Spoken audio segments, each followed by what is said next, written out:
पंडाल वाले एक दो और चांदनी खोल दे कहीं से ला ले। हरि ओम।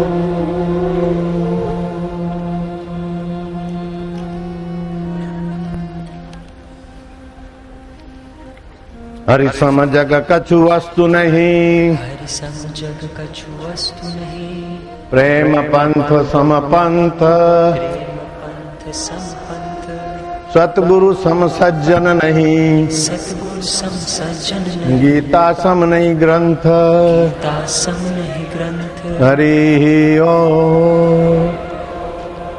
अब मत खोलना, हवा चल पड़ी है, बैठो।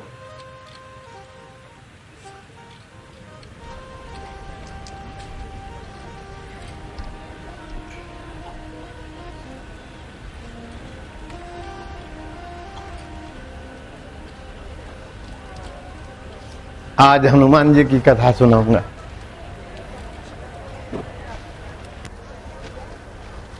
हनुमान जी चिरंजीवी 7 चिरंजीवियों में से हैं और मेरे मित्र संत लालजी महाराज से मिलने आए थे और उनको उड़ा के लेके गए थे अपनी योग शक्ति से। ऐसा नहीं स्वप्न में कपोल कल्पना या झूठ, बिल्कुल पक्की सच्ची बात। और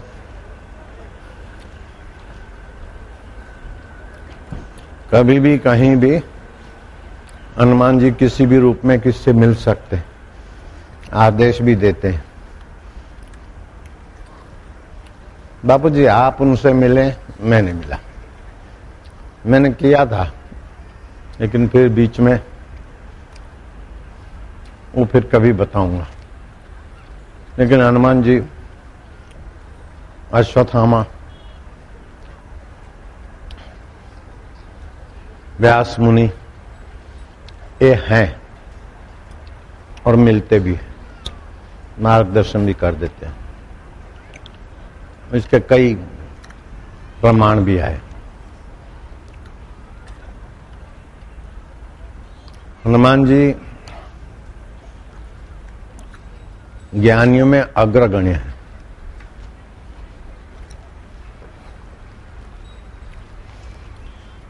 त्याग में अद्वितीय और कर्मठ पूरे। मंजीरे लेकर कीर्तन नाद करने में उन्हें संकोच नहीं और तत्व ज्ञान में ज्ञानियों में अग्रगण्य। एक महात्मा कंदमूल खाते, अयोध्या जी में जप करते, संयम से रहते, होठों से राम राम जपते, फिर कंठ से, फिर हृदय से राम नाम निकलने लगता। हनुमान जी को तो जो राम जी को मानते वो हनुमान जी को भी मानते हैं। उनके आगे हनुमान जी प्रकट हो गए। बोले अब सेवा तो किया, सरजू के किनारे जाके, जंगल में एकांत में रह रहे हो, अब सरजू के किनारे जाकर संतों की सेवा करो। भजनानंदी संतों को भिक्षा मांगने के लिए तकलीफ होती है, जो संत आए और पाए। लो ये मणि, और जब तक संतों की सेवा होती रहेगी तब तक छूटेगा नहीं कुछ। उस संत ने कहा इस मणि को क्या करूं राम हनुमान जी, मुझे तो बस आपका स्नेह, आपकी प्रीति मिले पर्याप्त है। संतों की सेवा करते हैं। बोले मैं तो अकिंचन हूं, मेरे पास तो कुछ है नहीं। वो बोले सब हो जाएगा।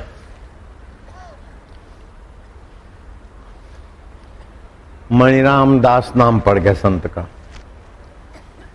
और महाराज ऐसे भंडारे चले और ऐसे संत जय जय सिया राम करके पाए। क्या हाँ, मणिराम दास का आज भी वो अयोध्या में मणिराम दास की छावनी, मणिराम दास की परंपरा चल रही। तो हनुमान जी मिले थे, मणि दी थी, मणिराम दास नाम पड़ा। अभी मणिराम दास छावनी चल रही। ऐसे अयोध्या में हनुमान टेकरी, हनुमानगढ़ भी वो हनुमान टेकरी, वहां भी मैं जाके आया। वो हनुमान जी में त्याग इतना अद्भुत था कि मैनाक पर्वत, लंका को जा रहे थे हनुमान जी, तो सुवर्ण का मैनाक पर्वत समुद्र से उभरा।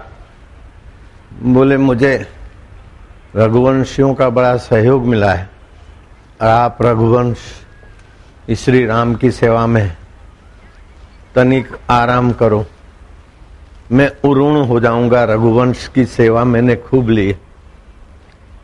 हनुमान जी में त्याग भी है, नम्रता भी। अहंकार पर विजय अहंकार नहीं पाता है, अहंकार अहंकार टकराएगा, लेकिन अहंकार पर विजय नम्रता पा लेती। विकार पर विजय विकार नहीं पाएगा, विकार पर विजय निर्विकारिता पाएगी। प्रकृति पर विजय है, प्रकृति क्या पाएगी? प्रकृति पे विजय पाना है तो परमात्मा की शरण आ जाओ। भगवान कहते हैं प्रकृति क्रियमाणानि गुणै कर्माणि सर्वशः अहंकार इत्येव में भिन्ना प्रकृति अष्टधा। होता है प्रकृति में गुण कर्म, उठना बैठना मरना जीना पाना छोड़ना, लेकिन अहंकार से जो विमुड हो गए, मेरी उपलब्धि हो गई, मेरा प्रमोशन हो गया, मुझे ये मिल गया, मेरा ये चला गया, अहंकार से विमुड हो गए। मैं टेंशन में आ गया हूं, अब सब ठीक हो गया, मेरा टेंशन उतर गया। असली मैं को तो जाना नहीं, अब प्रकृति के गुण धर्म कर्म में उलझ के कभी सुखी कभी दुखी, कभी जीवन कभी मरण, अंत में फिर वही प्रकृति के चक्र में। उसको माया भी बोलते हैं। भगवान बोलते हैं देवी ऐशा गुणमयी मम माया दुरत्तया। मुझ देव की ये गुणमयी माया है। सत्वगुण आता है, रजोगुण आता है, तमोगुण आता है। तमोगुण तो आलस्य, निद्रा, अशुद्ध आहार व्यवहार, अहंकार अशुद्ध। रजोगुण में और कोई अंत ही नहीं। धन भी और चाहिए, भोग भी और चाहिए, आयुष्य भी और चाहिए। खपे खपे खपे में रजोगुणी खप जाते। सत्वगुणी ये तो खपे खपे करते हैं, अपने को तो कुछ नहीं, अपने को तो राम जी की दया है, अपने को तो त्याग। लेकिन मैं अपना ये त्यागी हूं, ये सत्वगुण का अंश भी घुस जाता है। राम तीर्थ बोलते हैं कोई हाल मस्त, कोई माल मस्त, कोई तूती मैना सुए में, कोई खान मस्त पहरान मस्त, कोई राग रगिनी दोहे में, कोई अकल मस्त, कोई शकल मस्त, कोई चंचल ताई हांसी में, एक खुद मस्ती बिन और मस्त सब बंधे अविद्या फांसी में। कोई योग मस्त, आहा बड़ी समाधि लगती।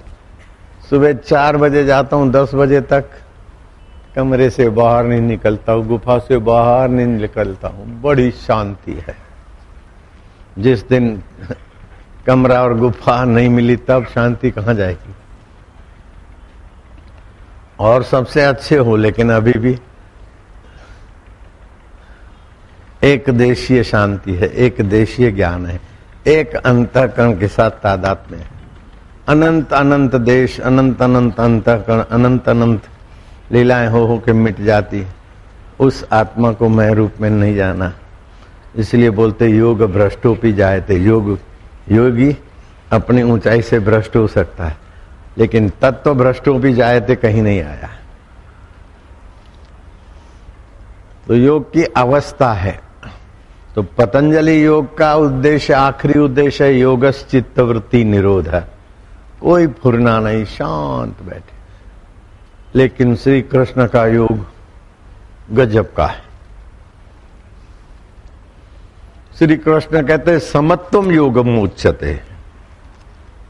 समता बड़ा योग है। गोरखनाथ में भी कहा हसीबो खेलीबो धरीबो ध्यान अहर्निश कथिबो ब्रह्म ज्ञान, खावे पीवे न करे मन भंगा, कहे नाथ में तिसके संगा। तो हनुमान जी के पास वो अविकंप योग,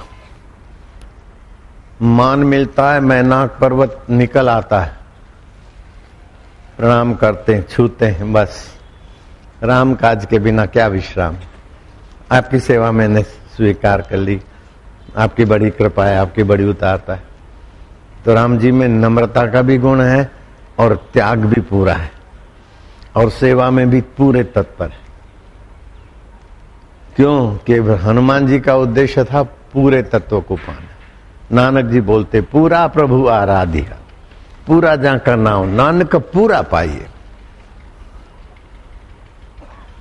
पूरे के गुणगान। तो पूरा क्या है, कौन है? जो आदि में था, सृष्टि के आदि में युगों से था, अब भी है और महाप्रलय के बाद भी रहता है, वो पूरा है। और अभी भी है तो वो महाप्रलय के बाद भी रहता। आदि सत्य जुगात सत्य है भी सत्य, नानक हो से भी सत्य। कई कोट पाताल के वासी, कई कोट जतिंद्र जोगी, कई कोट ब्रह्म रस भोगी। इस सृष्टियों का कोई पारावार नहीं है।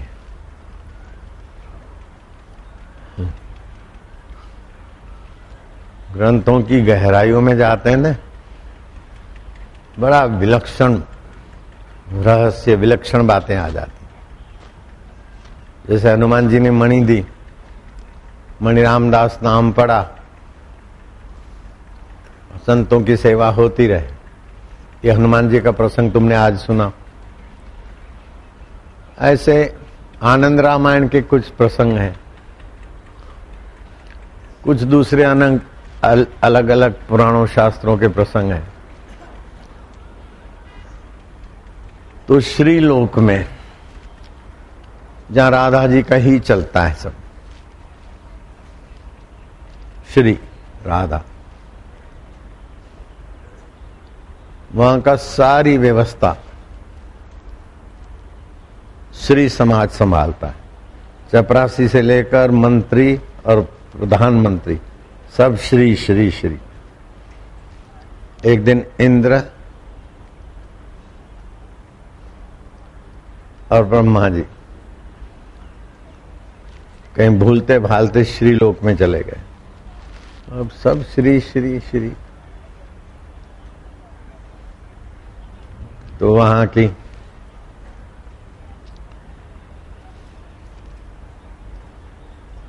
जांच अधिकारी, सिक्योरिटी मुखिया ने पूछा कि तुम कहां से आए हो? ब्रह्मा जी से पूछा। ब्रह्मा जी ने इंद्र की तरफ देखा, और दूसरा तो कोई परिचय दे नहीं। इंद्र ब्रह्मा जी का परिचय दे और ब्रह्मा जी इंद्र का परिचय दे।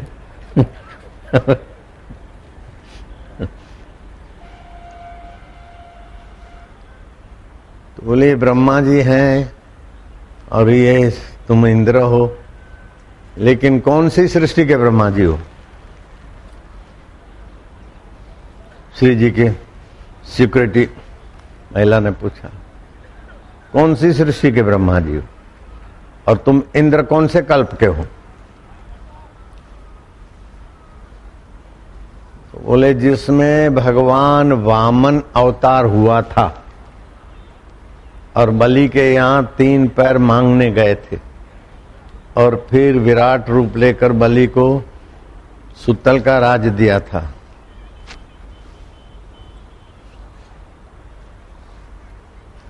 तो अपना परिचय देने में भी हड़बड़ा रहे थे।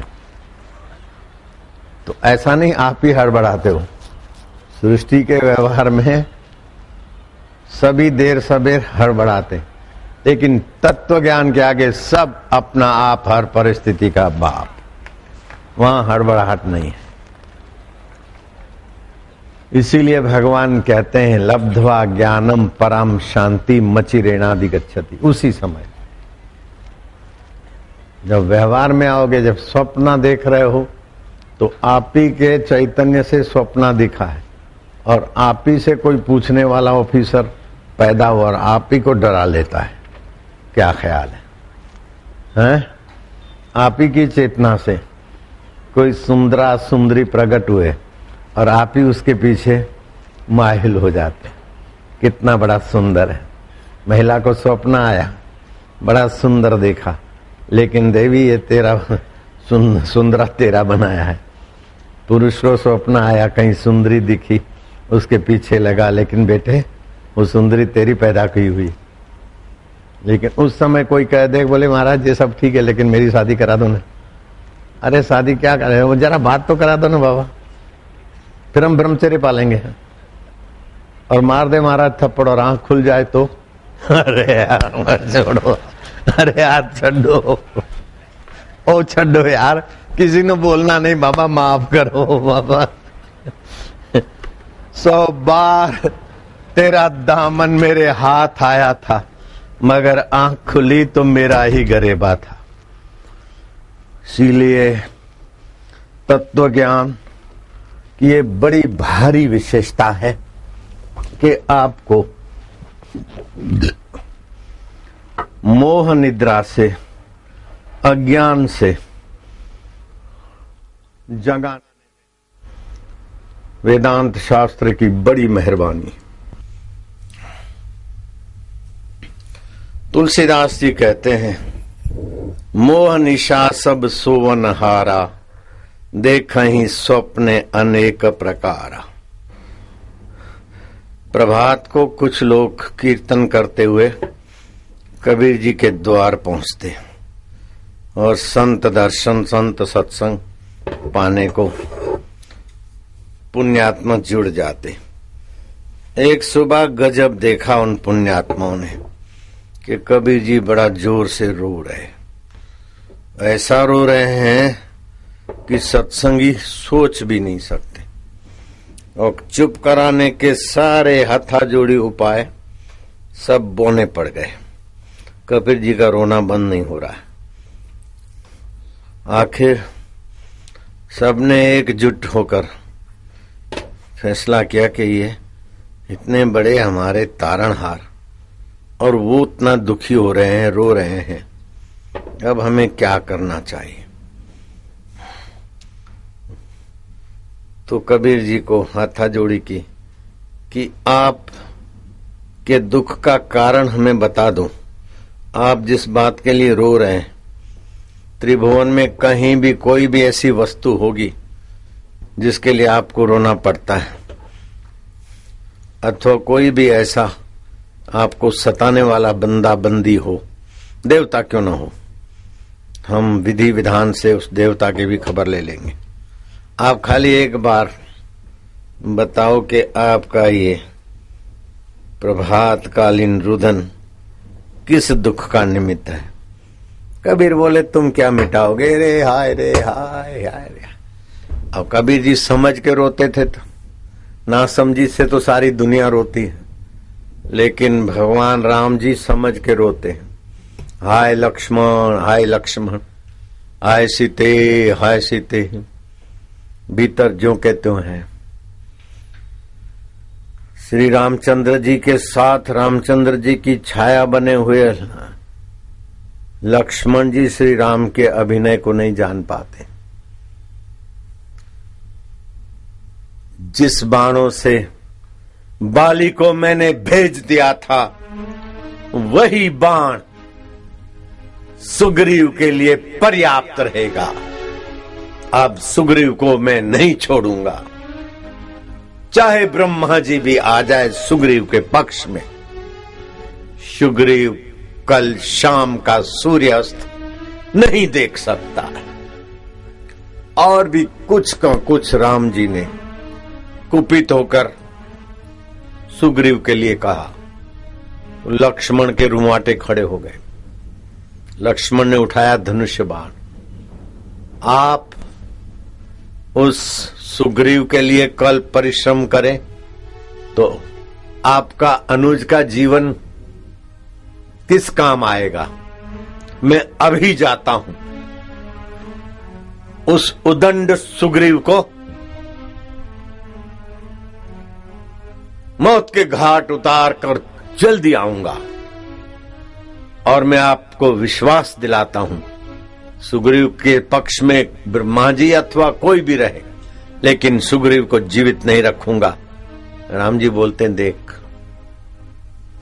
लक्ष्मण जा, और ऐसे ही जा, लेकिन उसको मारना नहीं है।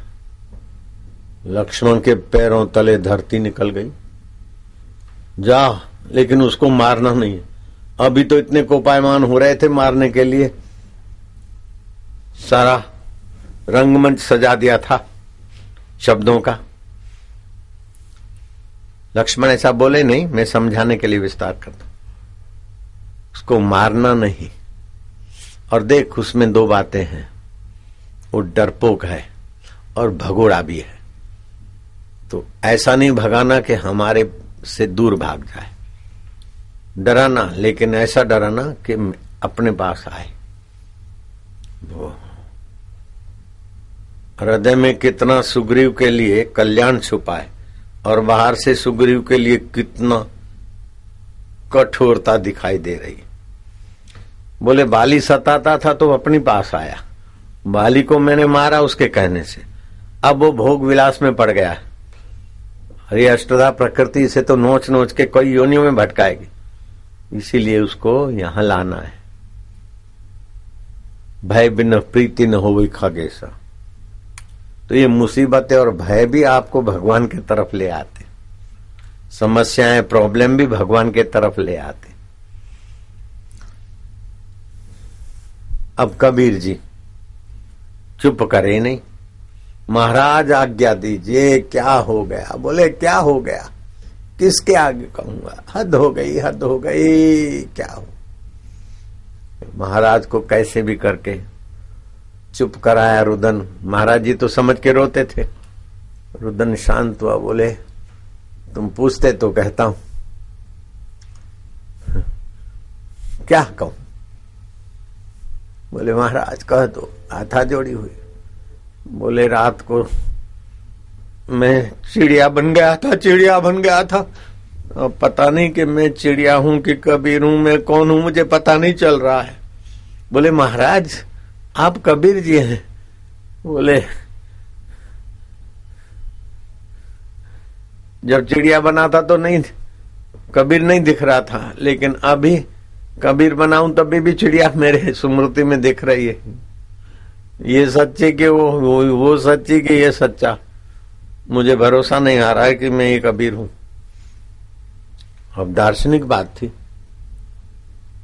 भक्तों के पास उसका काट भी नहीं था, लेकिन कबीर जी की ऊंची नजरिया थी कि इनको जय कबीर और जय भगवान और जय कर करके तो आखिर में अपने आत्मराज्य में कैसे लाऊं।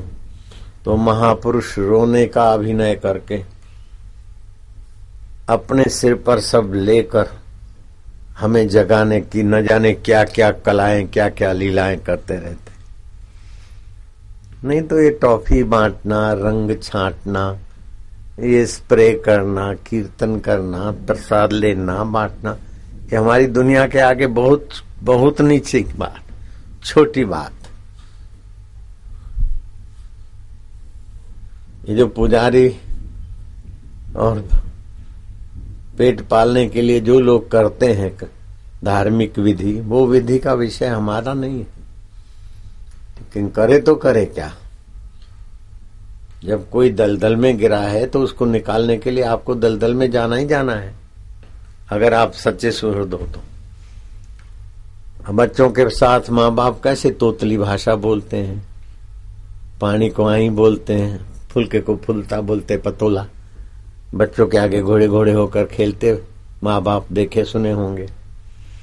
ऐसे ही आध्यात्मिकता में जो बचकानी है, एक दो की नहीं है, लगभग सभी की है। उनमें से उठाना जगाना अपने आप में बहुत बड़ी भारी तपस्या है।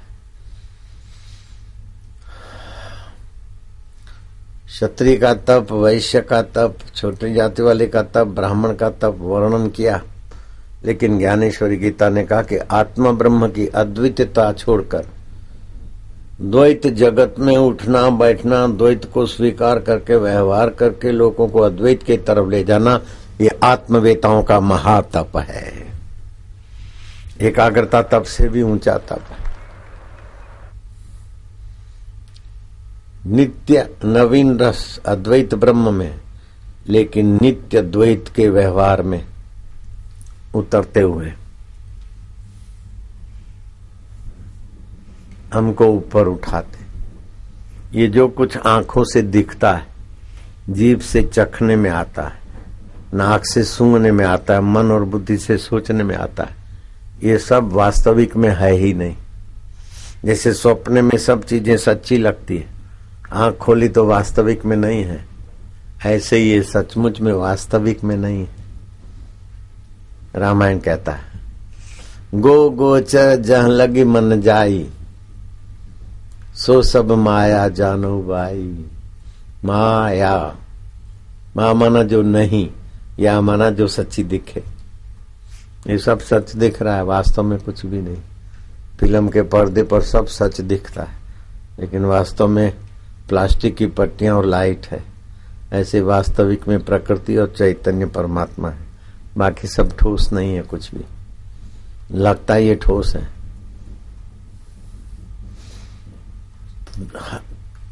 10 मिनट हर रोज ये सब स्वप्न है, ये सब परिवर्तनशील है।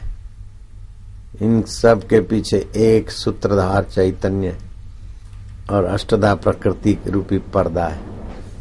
पर्दा और लाइट को याद रखो तो स्वप्न का मजा लो, लेकिन फिल्म का मजा लो, लेकिन फिल्म की सच्चाई से, उसकी गंदगी अथवा उसकी विशेषता से आप बंधायमान नहीं होंगे।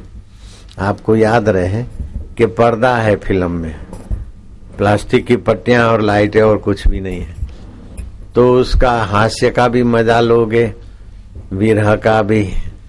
और सिनेमा, ऐसी सिनेमा देखते, नाटक देखते कि भर भर आंसू रोते हैं और बाहर निकले क्या, अरे गजब का नाटक था, अरे बहुत बढ़िया फिल्म थी, रो रहे थे, अरे बोले लेकिन ऐसी फिल्म मैंने नहीं देखी, ऐसा नाटक मैंने नहीं देखा। ईश्वरचंद विद्यासागर जाने माने बुद्धिमान थे, और अंग्रेज कैसा शोषण करते उसका नाटक बना था। और ईश्वरचंद विद्यासागर देखने गए तो जमींदारों को लगान वसूल करने के लिए कैसा अंग्रेज ऑफिसर, अंग्रेज अधिकारी नोचता है। और ऐसा दृश्य बना कि ईश्वरचंद विद्यासागर ने उस पात्र को अपना जूता दे मारा। तो उसने जूता उठाया, वो प्रसिद्ध था अभिनेता। सोचा कि वो ईश्वरचंद विद्यासागर को बोलेगा कि ये क्या आप मेरे को जूता मारे, टोकेगा, नाराजी व्यक्त करेगा। लेकिन उसने उसका अभिवादन किया कि आज जैसा पुरस्कार मुझे कभी नहीं मिला। कोई गिन्नी दे देते हैं, कोई अंगूठी दे देते हैं, कोई कुछ दे देता है, लेकिन ईश्वरचंद विद्यासागर ने मेरे अभिनय को सच्चा मानने का मुझे प्रमाण पत्र दे दिया। मैं अंग्रेज हूं और इतना हिंदुस्तानियों को शोषित करता हूं, ऐसा कुपात्र हूं कि मुझे आप जूता मार के अपना नाराजी व्यक्त कर रहे हैं। इससे बड़ा मेरा अभिनय का सत्य प्रमाण क्या हो सकेगा। अभिनेता वो ऐसा अभिनय करे जिस समय जो अभिनय मिले उसमय हो जाए, और दूसरा अभिनय मिले तो उसमय हो जाए। जो अभिनय करे उसमय हो जाए, पहले अभिनय की याद भी ना रहे। ऐसे आपको जो बीत गया उसकी सत्यता आपके चित्त में ना रहे, तो ये अभिनय करके संसार में रह रहे। जो बीत गया वो सत्यता न रहे, जो बीत रहा है वो उसका भी प्रभाव न पड़े, और जो बीतेगा वो भी आके चला जाएगा। जैसे स्वप्न में कितना कितना बीत गया, कितना कितना हो गया, अभी जागृत में उसका कोई प्रभाव नहीं। कुछ लोग स्वप्न की बातें याद करके डरते रहे, वो तो मूर्खता है। अथवा स्वप्न की बातें याद करके मैं तो राजा बन गया था, ये हुआ था, बड़ा मजेदार, शेख चिल्ली के किले बांधे तो अलग बात है, लेकिन है ये स्वप्न।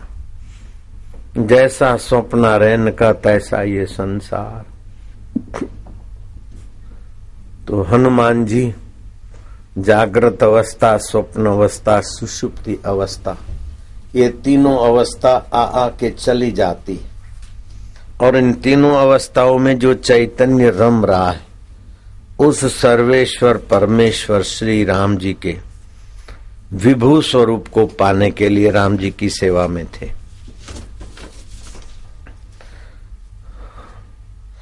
महाचैत्री पूर्णिमा, चित्रा नक्षत्र,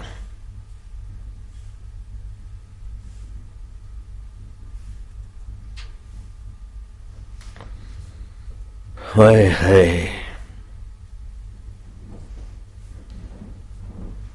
वसंत पुण्य प्रद, स्नान दान सत्कर्म,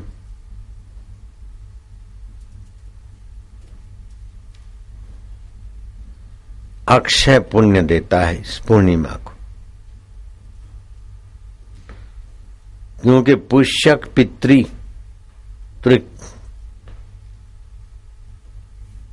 विष्णु लोक जाते हैं। हनुमान जयंती, हनुमान जी की उपासना, हनुमान जी की स्मृति बुद्धि बल कीर्ति और धीरता देने वाली, निर्भीकता आरोग्यता सुदृढ़ता और वाक पटुता पाने वाले लोग भी इस हनुमान जयंती को, हनुमान जी की गुण गाथा सुनकर अपने में वो धारण करने का मन करेंगे तो उनका संकल्प भी देर सवेर फल दे सकता है। श्री रामचंद्र जी अगस्त जी से हनुमान के गुणों का वर्णन करते हैं। भगवान जिसके गुणों का वर्णन करे वह है हनुमान जी का महत्वपूर्ण जीवन।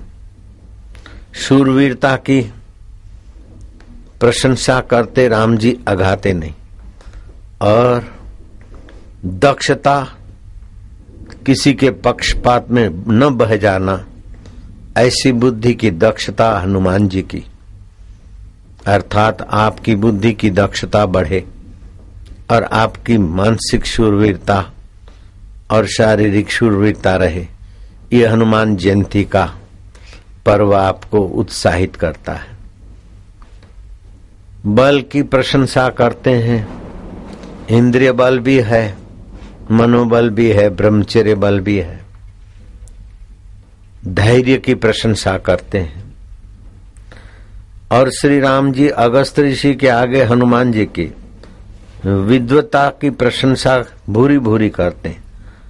लेकिन विद्वान, केवल विद्वान ही नहीं, हनुमान जी नीति ज्ञान में भी निपुण है और पराक्रमी और प्रभाव संपन्न है।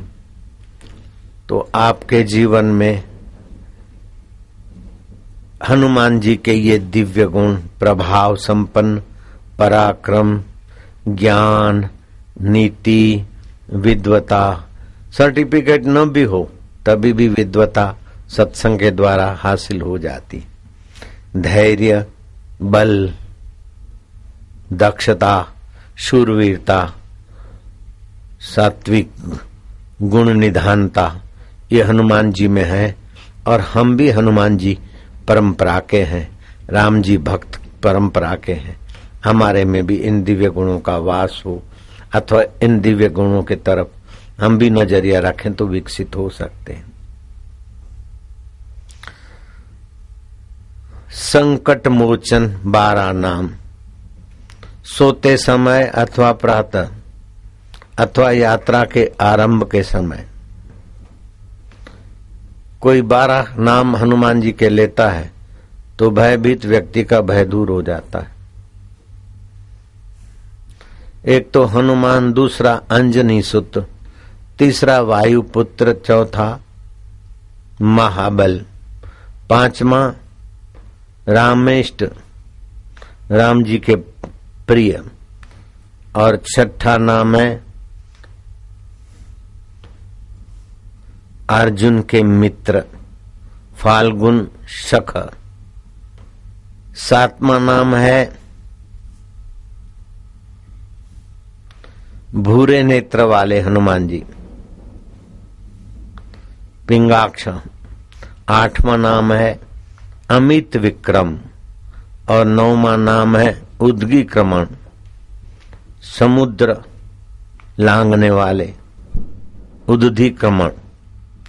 10वां नाम है सीता शोक विनाशक और 11वां नाम है लक्ष्मण प्राणदाता। और हनुमान जी का 12वां नाम है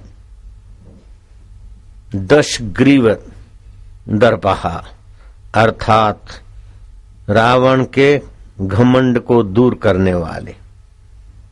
12वां नाम है। ये 12 नाम का सुमरण करने वाला रात को सोते समय, सुबह उठते समय अथवा यात्रा करते समय 12 नाम स्मरण करे तो उसका भय का नाश होता है, ऐसा लिखा है।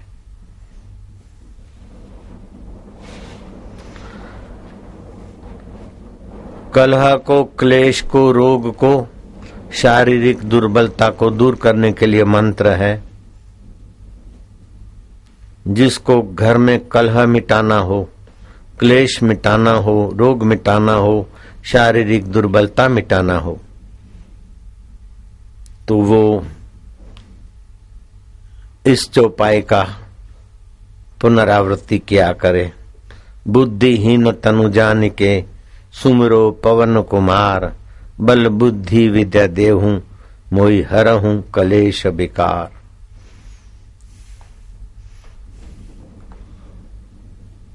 और जिसको ऐसे ही दुर्बलता मिटाना हो तो गाय के दूध जितना पीता है उसका आधा, समझो 400 ग्राम दूध है, 200 ग्राम पानी डाल दे और सोना चांदी घर में जो मिल जाए 25-50-100 ग्राम चांदी सोना मिला के जो भी डालना चाहे वो उबाल के पानी सोख ले। बाकी का दूध रजत सार सुवर्ण सार से संपन्न होगा। और ऐसे दूध को और शक्तिशाली करना चाहे तो रात को, गर्मी के दिन है तो 1 से 2 खजूर भिगा दे और उसमें 1 ग्राम कमरकश डाल दे और वो सुबह के उबालते हुए दूध में डाल दे तो कितना भी दुर्बल तन व्यक्ति बलप्रद नस नाड़ियों में, शरीर में बलप्रद सत्ता स्फूर्ति का अनुभव करने लगेगा। जिसके जीवन में हनुमान जी के कुछ भी गुण आ जाते हैं, जैसे मेरे लाल जी महाराज थे, उनके पिता मुखिया थे, पिताजी चले गए तो सारा मुखिया पद सुपुत्र लालू को, लालजी को हवाले होना था। लेकिन काका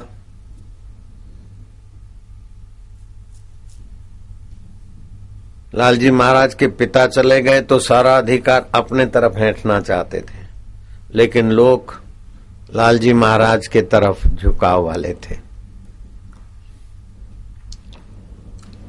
जैसे एक व्यक्ति बड़ा चल जाता है तो उसका भाई उसके बड़प्पन का अधिकारी बनता है और छोटा बेटे को किनारे करता है काका।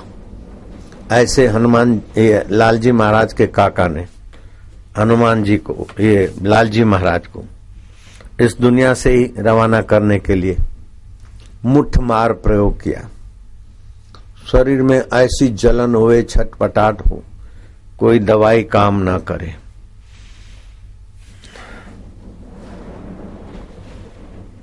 दिन और रात वर्षों की नहीं बीतने लगे तो एक प्रभात को नन्हा मुन्ना बालक आया, बोले चलो बोले कहाँ चलूं? राम जी को पुकारते थे और हनुमान जी को भी अपना स्नेह प्रदान करते थे। तो हनुमान जी आए बालक रूप में। फिर अपना उस बालक ने हाथ ऊपर किया और संकल्प से लालजी महाराज के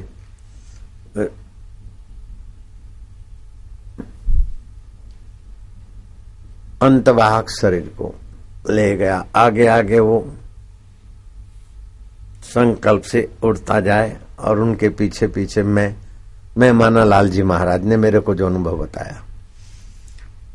और दूर दूर दूर सो इस धरती के वातावरण से दूर एक घने जंगल में हम उतरे और के ऋषि को कहा कि इनके ऊपर मुठ मारी गई है, मृत्यु दंड छोड़ा गया है। ऋषि ने उनको कहा कि फलानी वनस्पति की सोटी ले आओ। हनुमान जी गए और उस वनस्पति की सोटी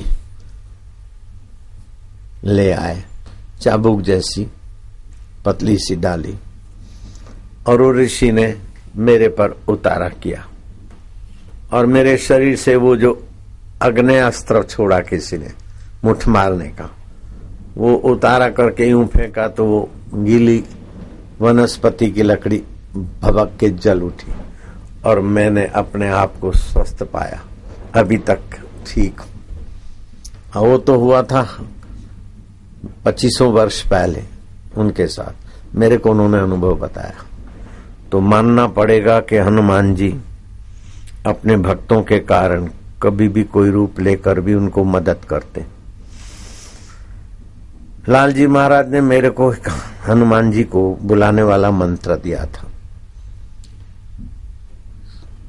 रोज एक टाइम भोजन करना है, 6 दिन तक, और 7वें दिन निराहार रहना है और रात्रि जागरण करना है, मंत्र जपना है।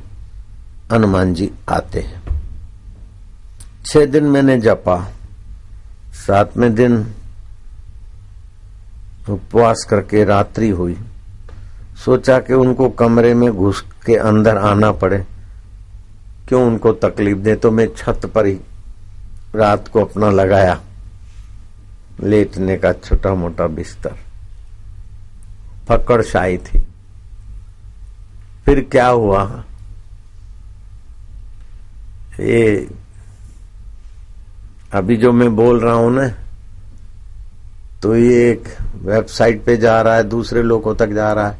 तो मेरा बोलने का कभी कोई कुछ उद्देश्य होता है, लेकिन तोड़ मरोड़ के वो मीडिया वाले बेचारे, बापू ने इसके लिए ये कह दिया, उसके लिए वो कह दिया। आज देखो फिर नया विवाद खड़ा किया। नया विवाद तुम बनाते रहते बेटे, हमारा तो कोई विवाद है नहीं और कोई विरोधी है नहीं, सबका मंगल सबका भला।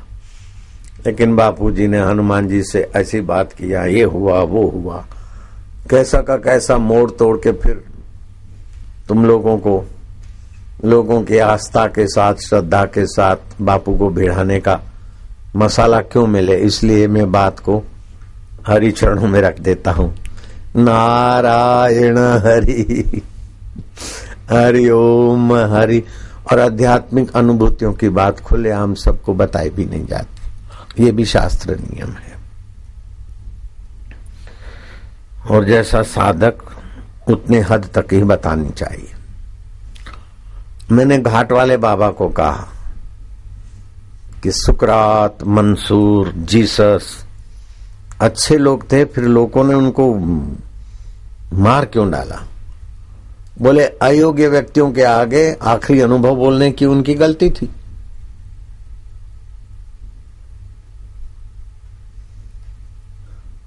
अपात्र के आगे जैसे कोई सब्जी खरीदने जाए अथवा बिलोर बिलोरियां खरीदने जाए, उसके आगे हीरे मोती लेके बैठ जाओ तो तुम्हारे हीरे मोतियों की ऐसी तैसी होगी, तुम्हारे समय की ऐसी तैसी होगी। उन्होंने ये शब्द नहीं कहे, मैं मिला के बोल रहा हूं।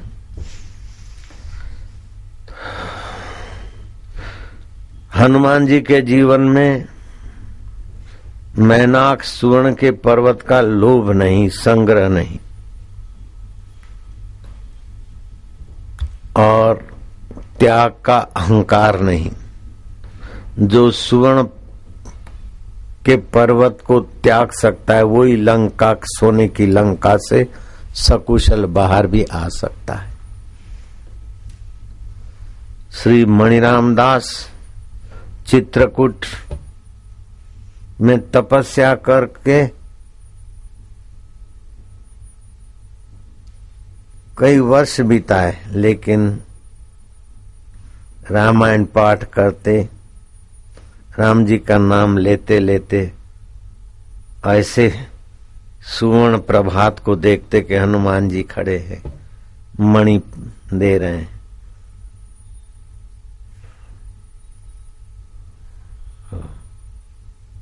बोले महाराज आप प्रकट हो गए, दर्शन दे दिया, अब इस मणि से मुझे क्या लेना है। मणि का अस्वीकार किया। आपकी कृपा रूपी मणि तो मेरे साथ ही है, फिर इस बाहर की मणि को मैं क्यों संभालूंगा। तो जाओ अयोध्या सरजू तट पर संत सेवा का प्रकल्प चलाओ। प्रकल्प शब्द मैंने मिलाया है। सेवा किया करो, और जब तक संतों की सहृदयता से सेवा बनी रहेगी कोई कमी नहीं रहेगी।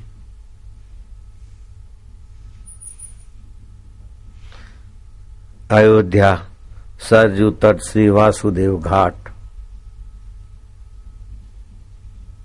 भजन और संत सेवा चल पड़ी तो चल पड़ी, और मणि का अस्वीकार हुआ तो नाम पड़ गया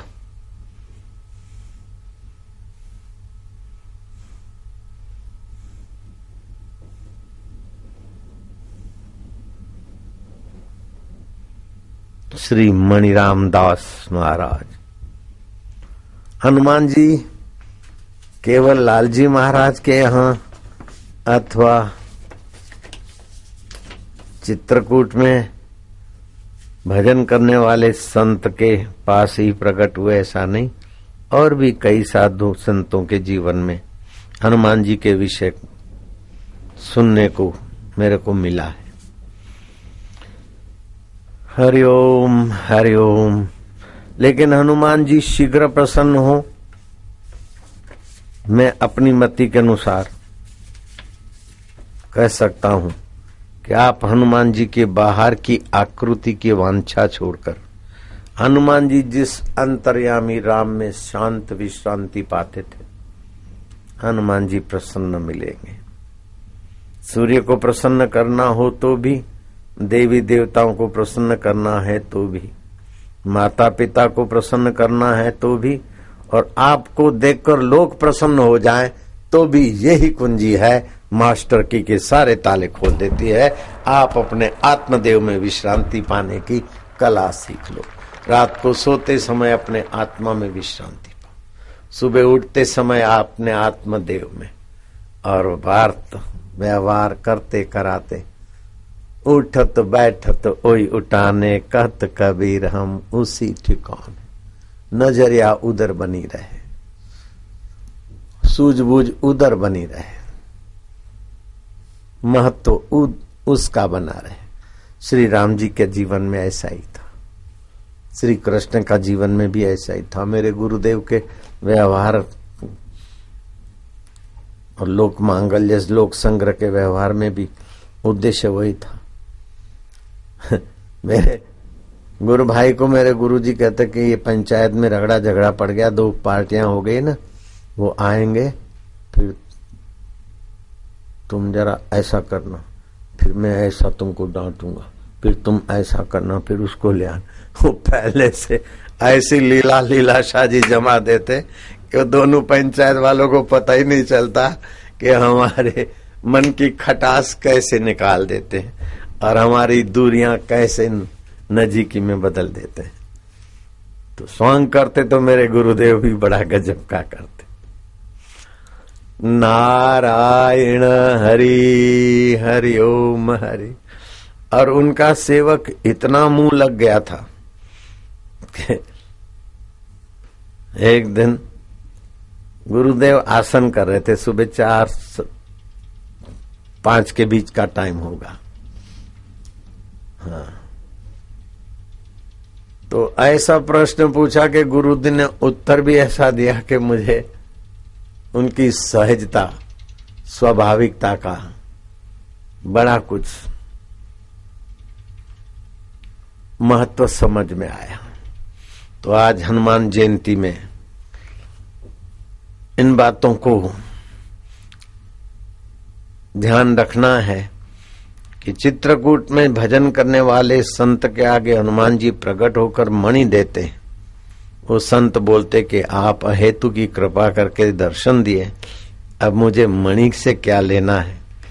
नहीं, अब तुम अयोध्या जाओ, चित्रकूट नहीं, वहां संत सेवा का कार्य शुरू करो। और जब संत सेवा बनी रहेगी तो तुम्हें अन्न धन की किसी चीज की कमी नहीं रहेगी। हनुमान जी वरदान देख के अंतर्धान हो गए। मेरे मित्र संत लालजी महाराज के यहाँ हनुमान जी बालक रूप में आए और उन्हें योग शक्ति से लेकर आकाश में दूर तक ले गए और ऋषि के सामने खड़ा कर दिया। और ऋषि ने हनुमान जी को कहा कि फलानी वनस्पति की सोटी ले आओ। हनुमान जी लाए और सोटी का उतारा करके फेंके तो सोटी हरी सोटी थी, छमुक जल गई। अर्थात काका ने जो कुप्रयोग किया था वो हनुमान जी ने लालजी महाराज का उतरवा दिया। तो सप्त चिरंजीवों में हनुमान जी अभी भी मौजूद है। मेरे एक साधक ने आग्रह करके मेरे को हनुमान जी के दर्शन हो ऐसा मंत्र मांगा और उसको ऐसे ऐसे अनुभव हुए तो वो बोलने लगा कि हनुमान जी जैसे चित्र में दिखते हैं अब ऐसे नहीं है, अब तो ऐसे ऐसे ऐसे वर्णन करने लगा। तो मुझे लगा कि हनुमान जी ने अभी की अवस्था का इनको जरा झांकी करा दी। अब बोले रात्रि को 2 बंदर आ जाते हैं। अब बंदर और रात्रि को आ जाते हैं? बोले हाँ आते हैं। और मैं फिर खिलाता पिलाता हूँ और पानी वानी पीते और देखते और बड़ा प्रेम से बड़ा आनंद आता है और चले जाते। मैं क्या तू जांच करना दोनों बंदर हैं कि कोई बंदरी है। अगर बंदरी साथ में तो फिर हनुमान जी नहीं है, पूर्ण ब्रह्मचारी है ना। अगर बंदरी बंदर आते तो यही है, जंगल के कोई होंगे। अगर दोनों है तो हनुमान जी का कोई सहायक मित्र होगा। तो ये आदि भौतिक जगत है जो हमारी आंखों से दिखता है, लेकिन इसकी गहराई में आदि दैविक सत्ता काम करती, आदि दैविक जगत भी है। वो अत्यंत सूक्ष्म होता है। जैसे हम यहाँ बैठे हैं तो यहाँ कई चैनलों के, कई रेडियो के, टीवियों के व्यवसाय है, लेकिन हमारी आंखों से दिखेगा नहीं। देखने के लिए टीवी और channel number 100, radio station number 100 तो दिखेगा, डालडा के डब्बे में अथवा केरोसिन के डब्बे में नहीं दिखेगा। तो ऐहिक सूक्ष्म वे उसको देखने के लिए भी ऐहिक टीवी अथवा रेडियो स्टेशन चाहिए। ऐसे आदि दैविक को देखने के लिए भी आपके ये केंद्रों में आदि दैविक अवस्था के स्विच हैं।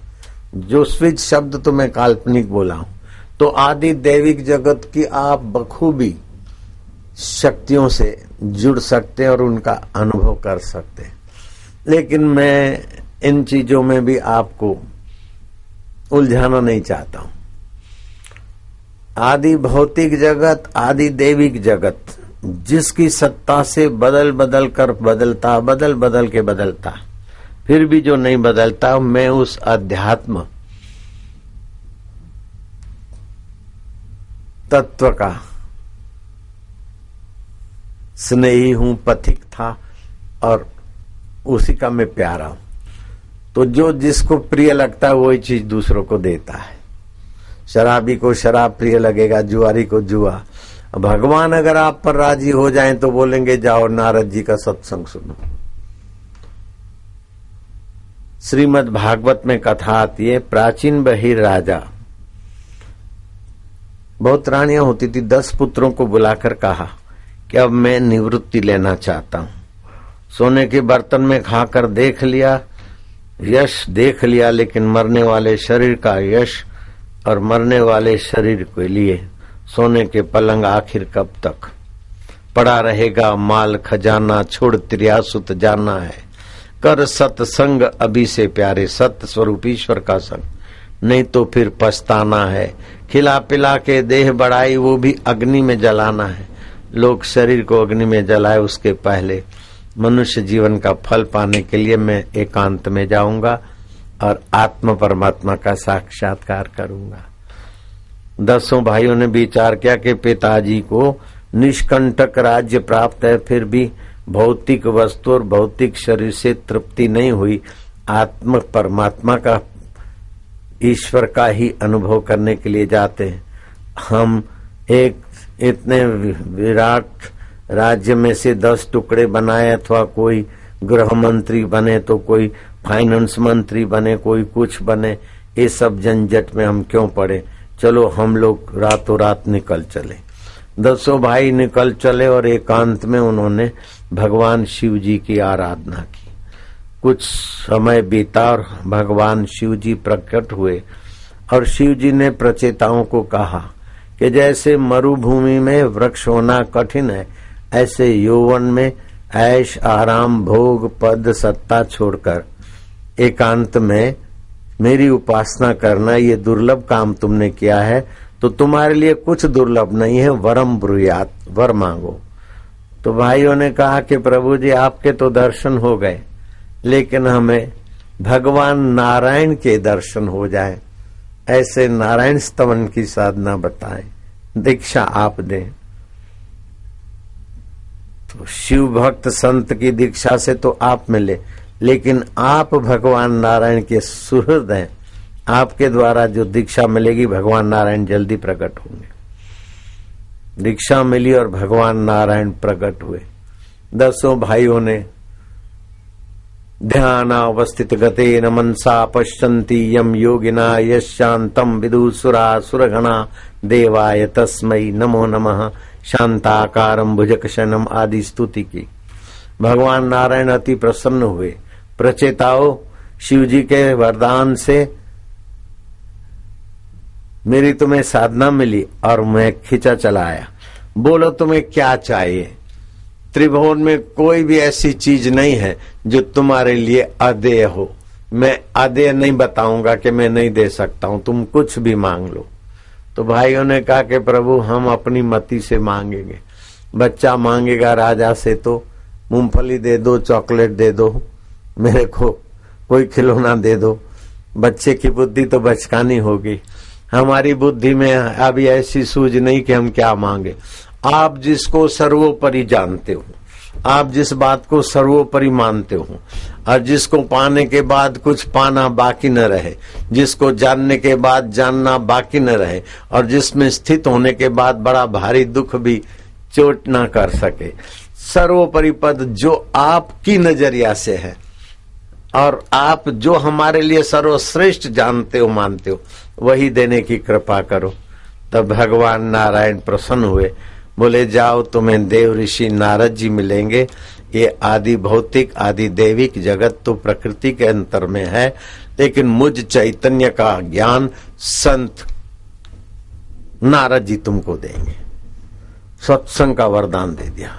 शिव जी के दर्शन हुए हैं, विष्णु जी के दर्शन और प्रसन्नता मिली, और वरदान में मिला है कि तुम्हें मेरे आत्म स्वरूप का ज्ञान देंगे।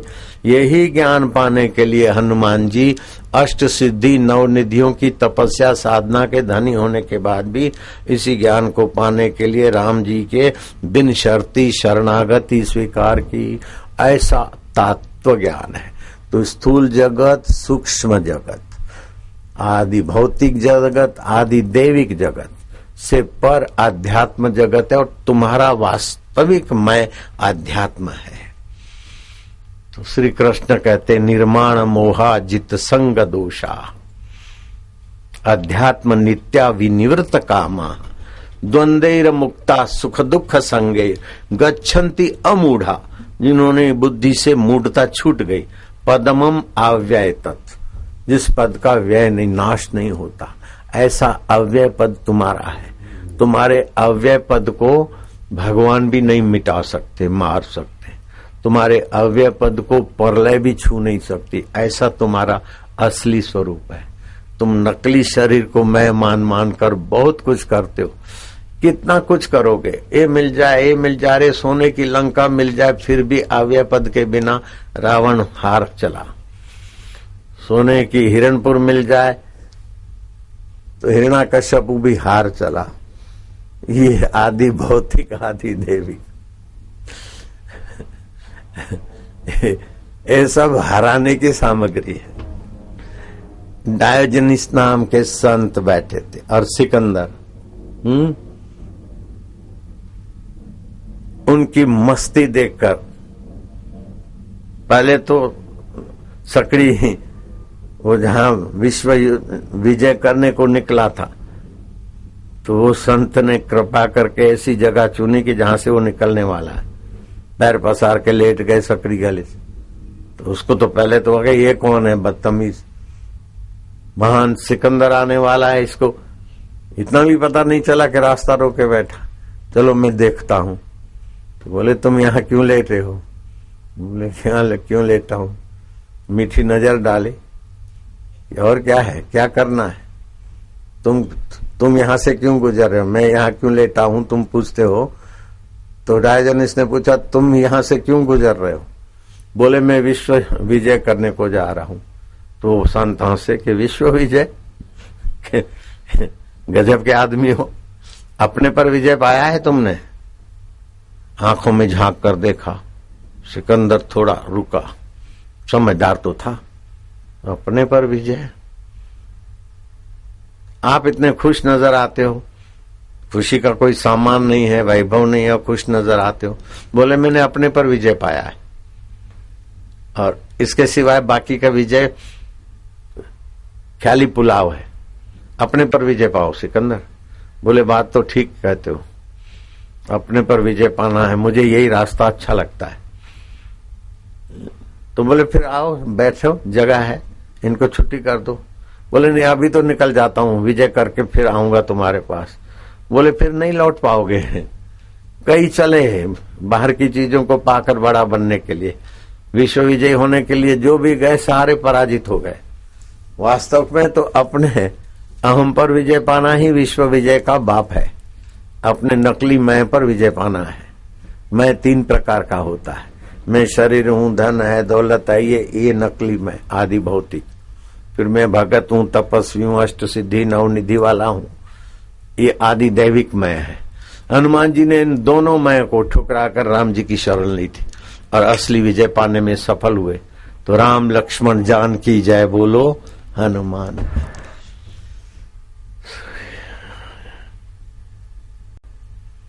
खेल एवं कृषि राज्य मंत्री हरियाणा सरकार, सुखबीर हो चाहे उनके साथी मुख्यमंत्री हो, सबको संदेशा है कि कर्म ऐसे करो कि कर्म योग बन जाए, प्रीति ऐसी करो कि प्रीति योग बन जाए, और विजय ऐसा पाओ कि बाहर के विजय पर अपना विजय छलक आए।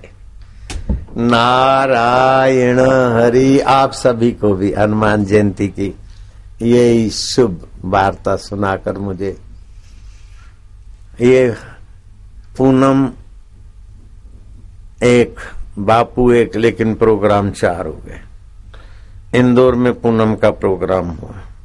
24 तारीख सुबह इंदौर से जहाज में बैठे, 24 तारीख 9:30 बजे दिल्ली, 8 बजे तक इंदौर थे, 9:35 को बम्बे, फिर बम्बे से हेलीकॉप्टर में बम्बे के एयरपोर्ट पे आदि जो जितनी भीड़ थी मिले उनसे, फिर बोईसर गए, 1 बजे तक बोईसर 24 तारीख, फिर थोड़ी रिसेस करके 2:30 बजे तक सत्संग करके फिर शाम को बोईसर में सत्संग हुआ, जैसे आज यहाँ हुआ। तो वापी में, बोईसर से वापी गए, 1 के बाद वापी में, 12:30 पौने 1 तक बोईसर, फिर 20 मिनट में हेलीकॉप्टर से वापी। वापी में कल रात तक था, आज सुबह वापी में 8 बजे तक था। फिर हेलीकॉप्टर भागा, बम्बई आए, बम्बई से दिल्ली आए। तो इंदौर की पूनम, बोईसर की पूनम, वापी की पूनम 3 और यहाँ दिल्ली की पूनम 4 जगह पे पूनम दिया, तभी भी इतने लोग आए। अगर एक जगह पे देता तो कितने लोग हो जाते। भीड़ इकट्ठी करने के लिए तो एक ही पूनम देनी चाहिए, लेकिन इतनी भीड़ होती है कि 4 पूनम देते। अगली पूनम भी 2-3 जगह पे बांट दी।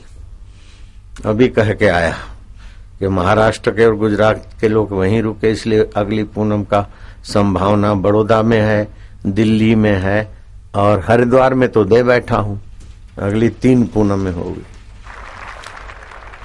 जिसके जीवन में भगवान श्री कृष्ण साथ में और सत्संग नहीं है तो अर्जुन का दुख नहीं मिटा।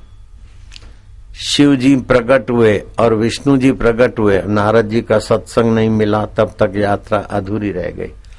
मैं तो दिल्ली समिति वालों को धन्यवाद दूंगा कि हर महीने दिल्ली वालों को घर बैठे आत्मा परमात्मा का आध्यात्म सत्संग मिलता है। उसके साथ लौकिक उपचार भी मिल जाते हैं, आयुर्वेदिक ज्ञान भी मिल जाता है, आदि दैविक का भी मिल जाता है, आदि भौतिक का भी मिल जाता है।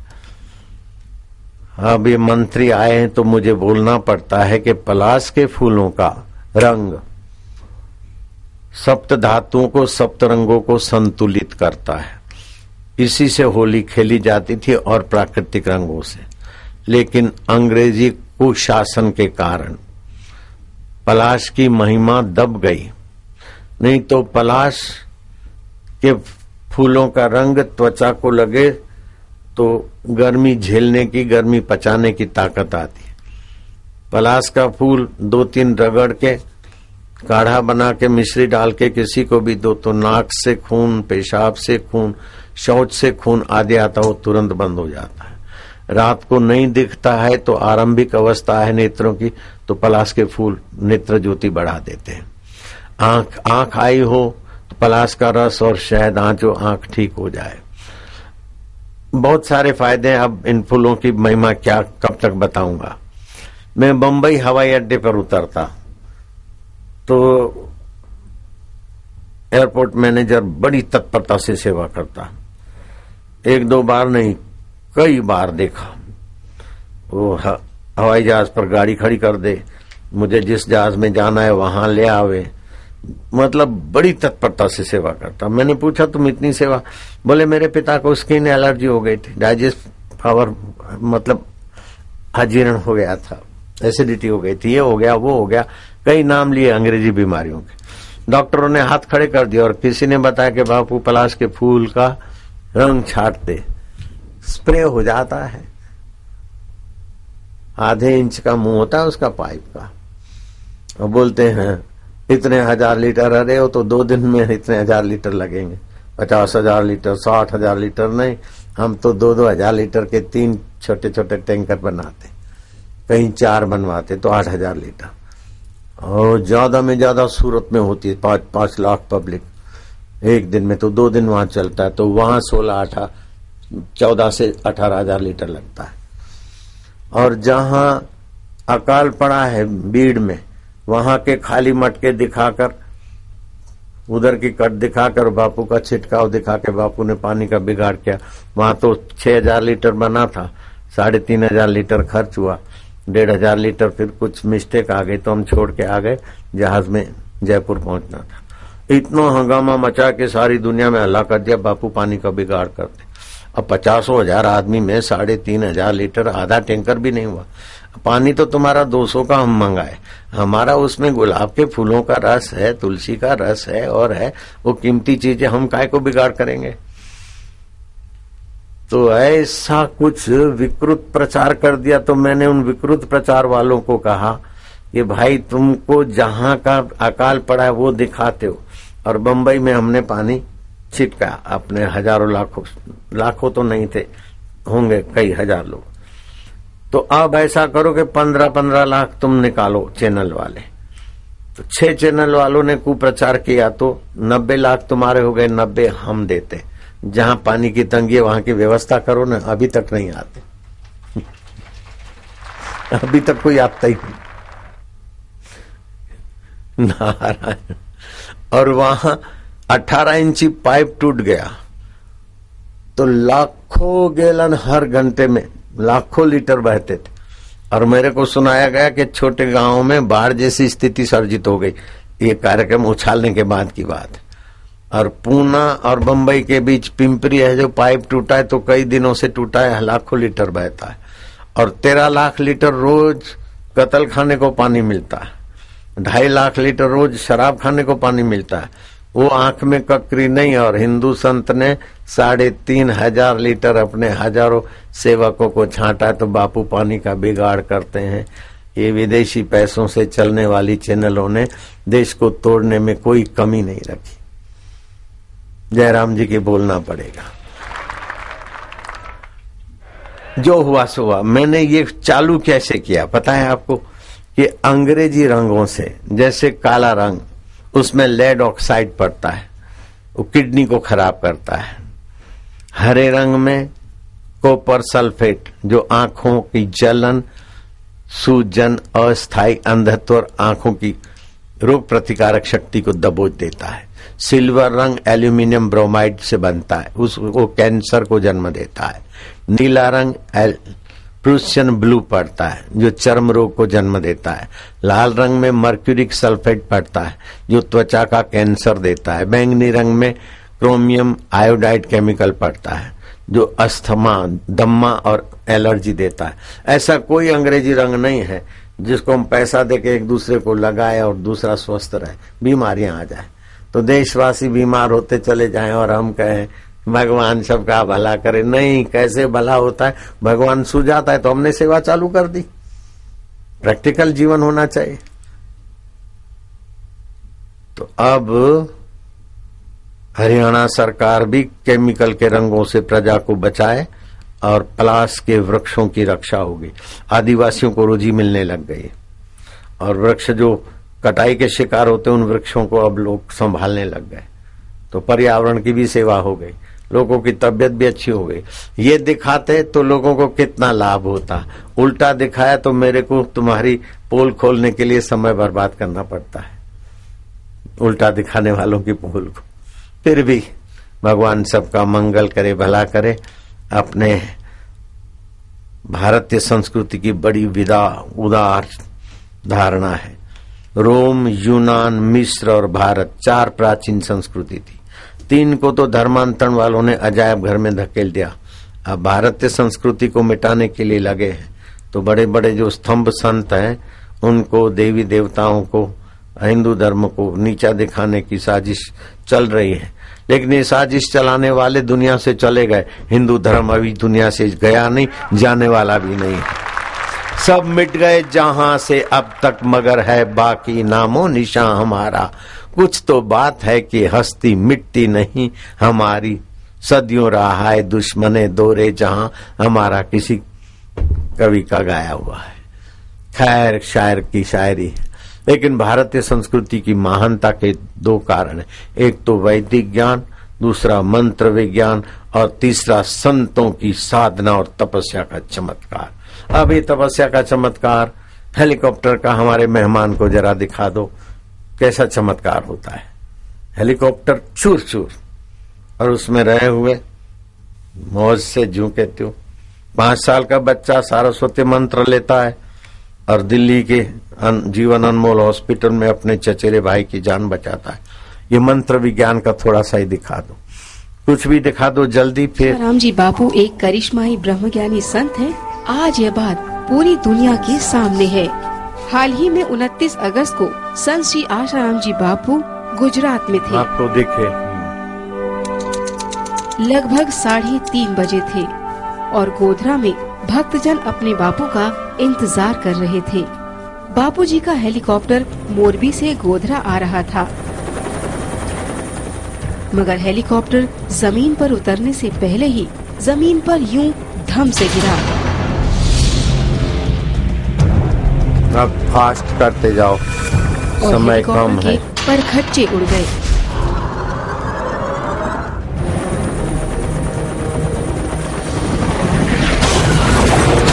और आग की लपटें भी निकली।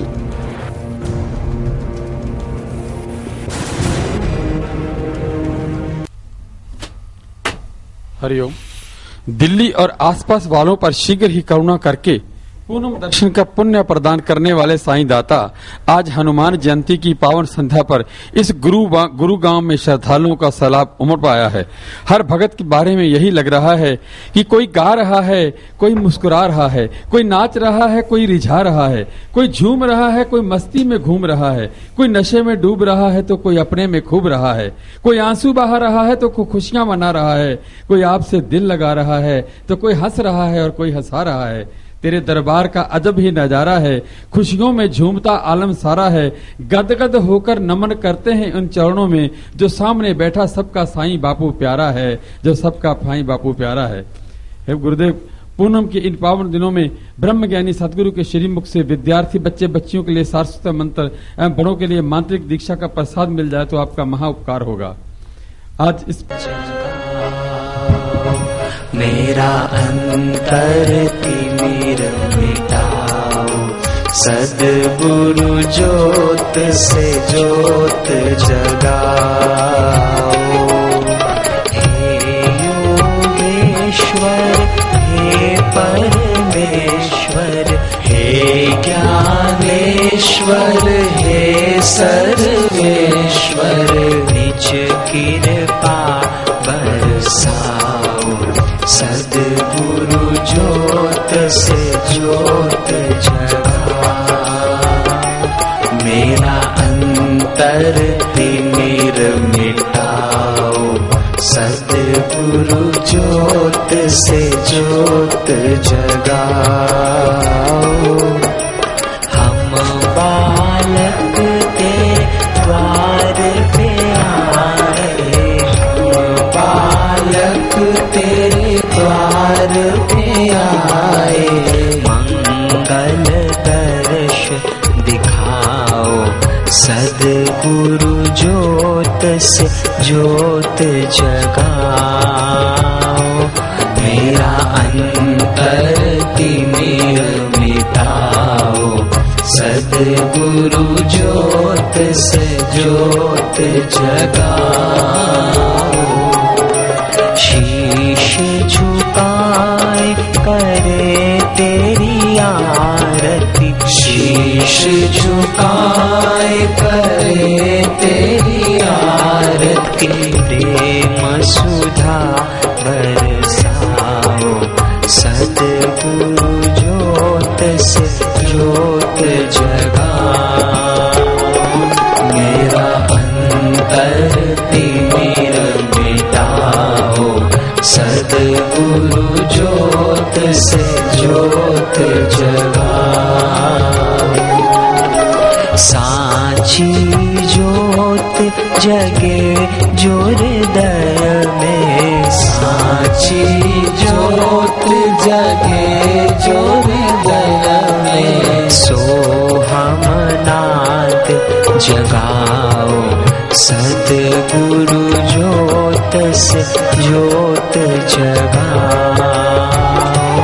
मेरा अंतर तिमिर मिटाओ, सद्गुरु ज्योत से ज्योत जगाओ। अंतर में युग युग से सोई, अंतर में युग युग से सोई। चित्त शक्ति को जगाओ, सद्गुरु ज्योत से ज्योत जगाओ। मेरा अंतर तिमिर मिटाओ, सद्गुरु ज्योत से ज्योत जगाओ। जीवन में श्री राम अविनाशी। जीवन में सद्गुरु अविनाशी। चरण शरण लगाओ सद्गुरु ज्योत से ज्योत जगाओ। मेरा अंतर तिमिर मिटाओ सद्गुरु ज्योत से ज्योत जगाओ। स्वामी मोहे न विसारियो चाहे लाख लोग मिल जाए।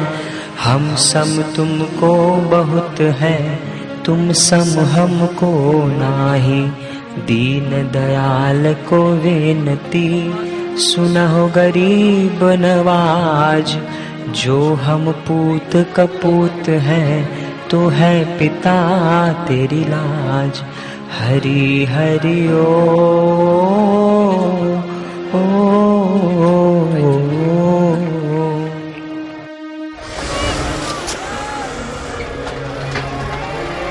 गणा प्रभु दीजो मोहे दोय। संत समागम हरि कथा मोघर निश दिन होय। साधक मांगे मांगना प्रभु दीजो मोहे दोय। बापू हमारे स्वस्थ रहे आयु लंबी होय। हरि हरि ओ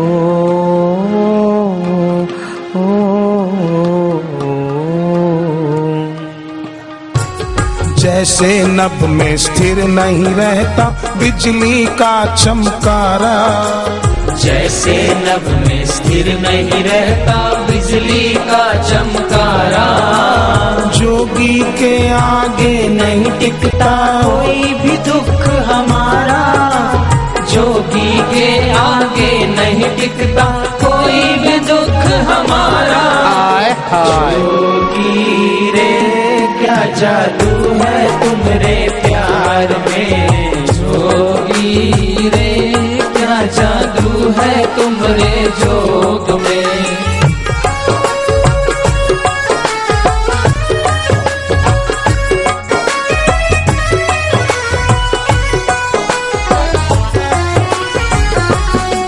यहाँ नित्य त्योहार है लगता।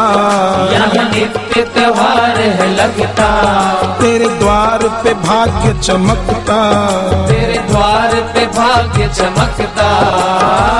तुम सागर हो खुशी का ओ जोगी। तुम सागर हो खुशी का मेरे जोगी। जोगी रे क्या जादू है तुमरे प्यार में। जोगी रे क्या जादू है तुमरे जोग में।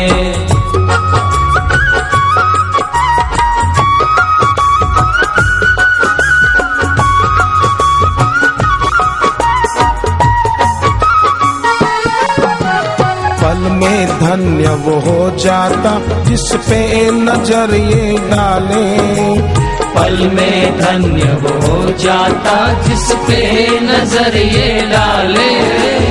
इस जोगी से डर कर भागे दुखों के बादल काले।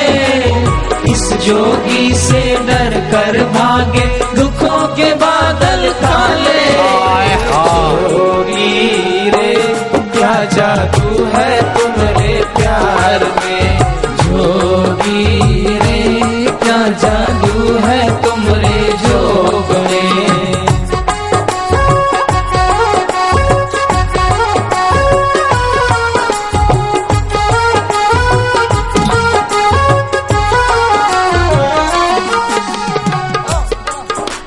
जोगी के मुख से निकले वचन सुखदाई मंगलकारी।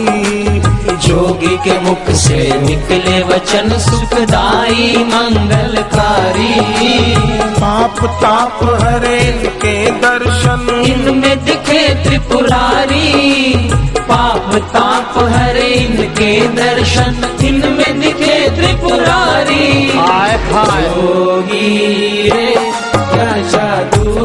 तुमरे प्यार में। जोगी रे क्या जादू है तुम्हारे जोग में।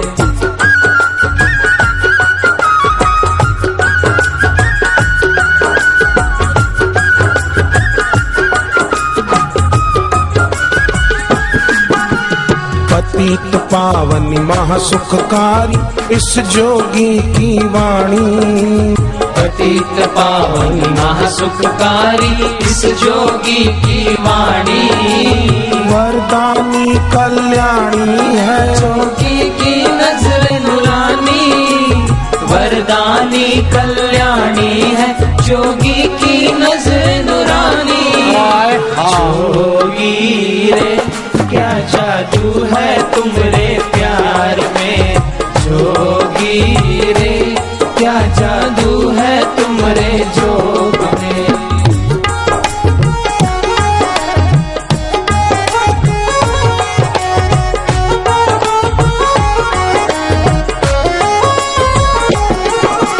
मंगलकारी घड़ियां होती मिले जो दर्शन इनका। मंगलकारी घड़ियां होती मिले जो दर्शन इनका। भाग्य के ताले खुल जाते हैं सुने जो सत्संग इनका। भाग्य के ताले खुल जाते हैं सुने जो सत्संग इनका। जोगी रे क्या जादू है तुम्हारे प्यार में। जोगी रे क्या जादू है तुम्हारे जोग में।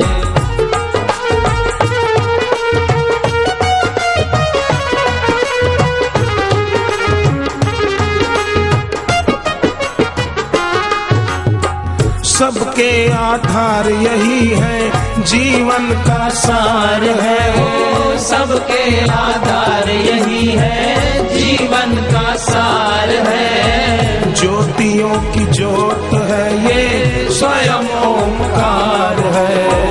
ज्योतियों की ज्योत है ये स्वयं ओमकार है। सार्थक है मेरा जीवन जोगी बस तेरे चिंतन में। सार्थक है मेरा जीवन जोगी बस तेरे चिंतन में। प्रीति रहे अखंड तेरे चरणों में। हो जोगी प्रीति रहे अखंड तेरे चरणों में।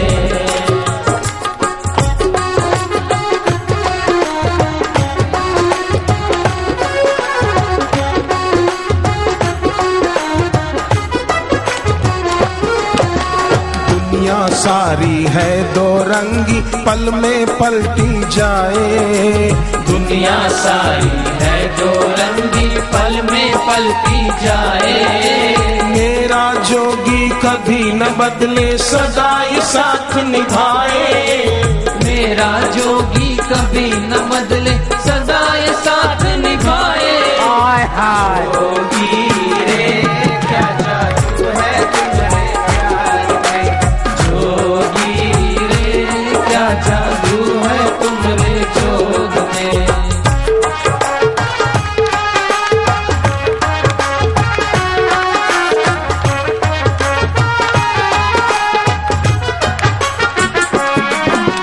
बिन मांगे सब मिल जाता जोगी की शरण में आके। बिन मांगे सब मिल जाता जोगी की शरण में आके। सारे मनोरथ पूर्ण होते इनमें प्रीति बढ़ा के। सारे मनोरथ पूर्ण होते इनमें प्रीति बढ़ा के। जोगी रे क्या जादू है तुम्हारे प्यार में। जोगी रे क्या जादू है तुम्हारे जोग में।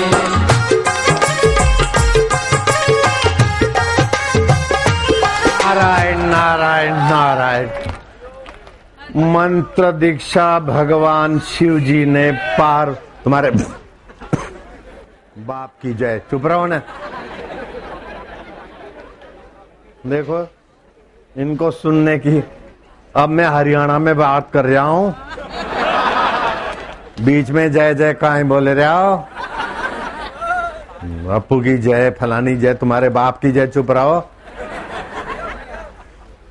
अनपढ़ा जाट पढ़ा जैसा और पढ़ा जाट खुदा जैसा।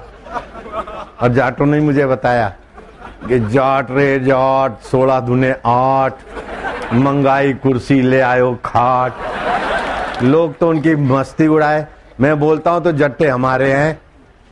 बोले बापू जट्टा वो 500,000 में मिलता है, नकली कट्टा जट्टा कट्टा घिसा हुआ सिक्का और सरकारी घोड़ा। चल पड़ा तो चल पड़ा, अड़ गया तो अड़ गया।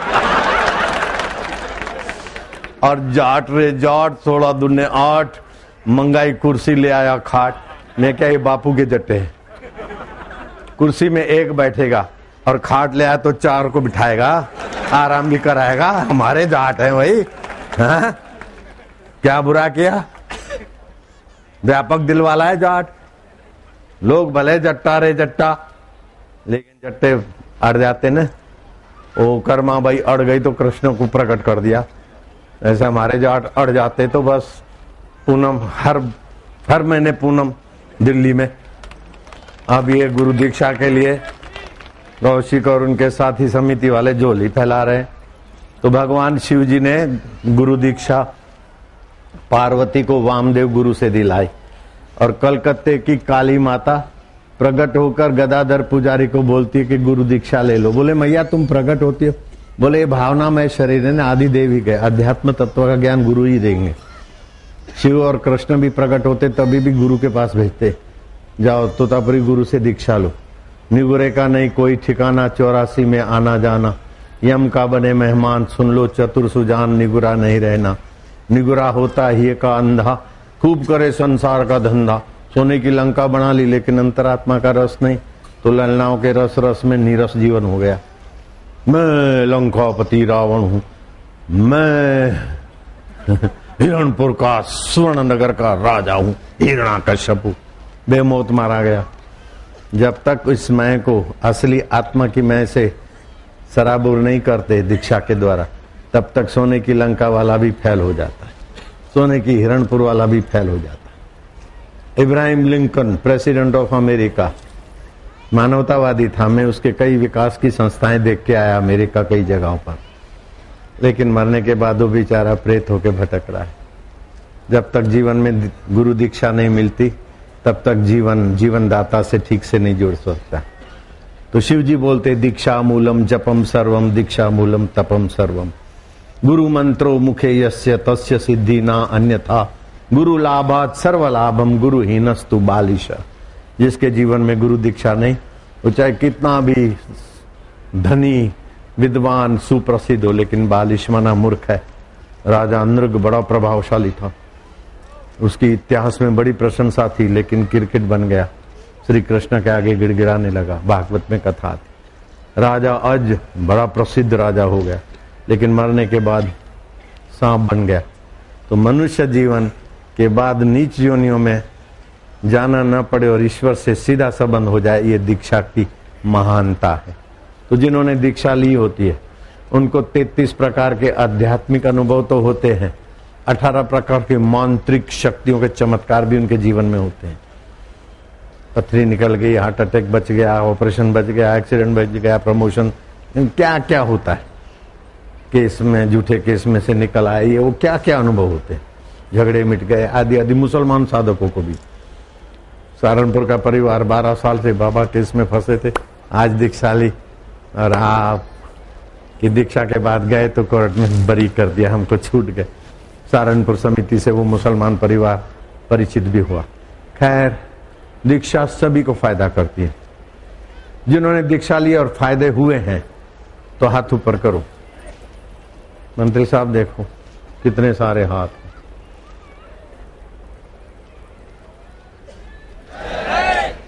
आध्यात्मिक फायदे तो होते, लेकिन लौकिक फायदों की लंबी कतार है। दीक्षा वालों को मैं एक आशीर्वाद मंत्र एडवांस में दे देता हूं।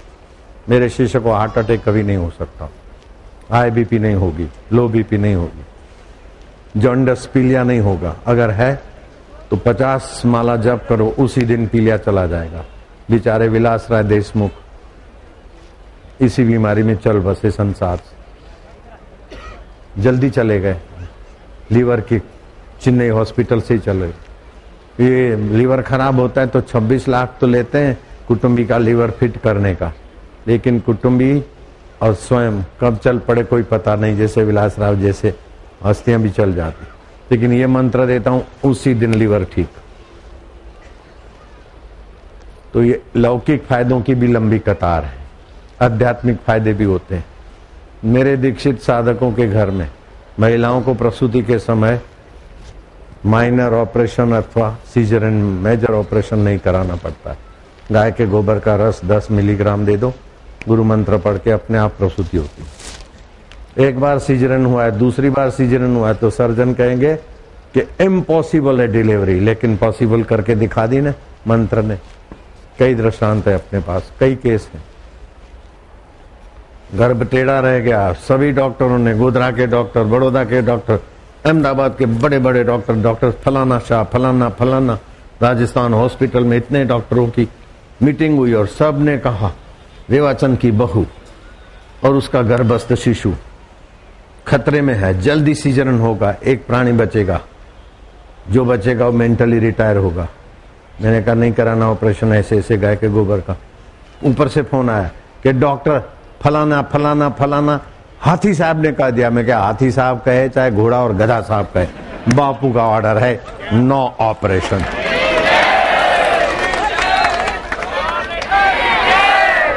वो लड़की भी अच्छी तरह से पढ़ रही है, जन्मी, माँ भी ठीक है, दूसरी बहन भी हुई, तीसरा भाई भी हुआ, नो मेंटली रिटायर्ड, और कोई भी मरा नहीं। अपना प्राकृतिक सांस्कृतिक विरासत का फायदा लो। अंग्रेजी दवाएं, जरा सी सर्दी हो गई, गोली खाली में ठीक हो गया, ठीक नहीं हुआ, मुसीबत गहरी गई, वो कब सूख गया, उसके कण घूमते घूमते जब जीवनी शक्ति कमजोर होगी तो इकट्ठे हो गए, ब्लॉकेज हो जाएगा, ट्यूमर हो जाएगा, हार्ट अटैक हो जाएगा, ब्रेन ट्यूमर हो जाएगा, कैंसर हो जाएगा। अगर सर्दी होती है तो दाएं नाक से श्वास लो, रोको, 2-4 बार मंत्र जप करो, 1.25 मिनट में बाएं से छोड़ो, 1-2-3 बार करो, सर्दी सदा के लिए मिट जाए। कैंसर ब्लॉकेज कभी होए नहीं, और ब्लॉकेज हो तो कभी ऑपरेशन नहीं कराना, कभी बाईपास सर्जरी नहीं कराना, नहीं तो मारूंगा। अपने आश्रम में लिक्विड मिलता है, 2-2 चम्मच लिया, अपने आप ब्लॉकेज खुलता है। और कुदरती उपाय भी बहुत है मुफ्त में, नहीं तो 25-50 की दवा में ही ब्लॉकेज खुल जाता है। आपको तो हुआ ही नहीं, ऐसे धर्मात्मा भगवान। और जो बचपन में दही खाते हैं, पनीर खाते, जुआनी में बेटेम खाते। अब आखिरी बात सुनाता हूं, हमारी जीवनी शक्ति रात को 9 से 11 के बीच करोड़ रज्जू में होती। उस समय अगर सो जाए तो दिन भर की थकान चुटकी में मिटती है। 11 से 1 जीवनी शक्ति नई कोशिकाएं बनाती है। 11 से 1 के बीच जो जागते हैं जल्दी बूढ़े हो जाएंगे। आज के युवक युवती वेबसाइट पे बैठते हैं या कुछ गंदे फिल्म या देखते हैं, उनके जीवन में जवानी की महक नहीं रहती, बुढ़ापा झलकता है। और हम 74 साल के जवान देख, और कितने प्रोग्राम, बाप रे बाप, एक बापू एक पूनम, 4-4 प्रोग्राम, और जवानी। 11 से 1 की नींद आपकी नई कोशिकाएं बनाती, और 1 से 3 की नींद अगर आप नहीं करते तो खैर नहीं तुम्हारी। लीवर खराब हो जाएगा, पाचन तंत्र खराब हो जाएगा, नेत्र की ज्योति दगा दे देगी, कमजोर हो जाएगी। मैं बिना चश्मे के सब पढ़ता लिखता हूं। पहले चश्मा आ गया था, लेकिन अब चश्मा उतर गया। 58 साल की उम्र में चश्मा था, 74 साल क्या 62 साल के बाद चश्मा उतर गया, फिर से जवान शुरू हो गए। नियम जानते जरा था, इसलिए बताता हूं कि आपको भी जरा चुस्की लग जाए। आए हाय,